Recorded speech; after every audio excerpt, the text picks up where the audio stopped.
আমার তো কোনো পথই খোলা নাই। একটা পথ আছে। কি? আমাকে পালাই যেতে হইব। পালাই গেলে তো আগেই পালাই যেতে পারতাম। তোমার বাবা একজন ইমাম, তুমি একজন ইমামের মাইয়া। এলাকায় এর একটা সম্মান আছে, ইজ্জত আছে। এর সবাই মানে হুনে হ্যাঁ, যদি জানতে পারে যে তার মাইয়া পালাই গেছে এক গোলার লাগে, এ তো অনেক কষ্ট পাইব। এর উপর আমার মা, আমার ঘর বাড়ি আর আমার বাপের থইয়া যাওয়া এতগুলো ঋণের বোঝা।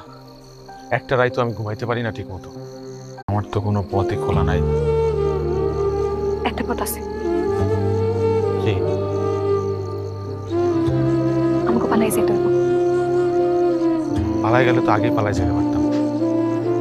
তোমার বাবা একজন ইমাম, তুমি একজন ইমামের মাইয়া। এলাকায় এর একটা সম্মান আছে, ইজ্জত আছে।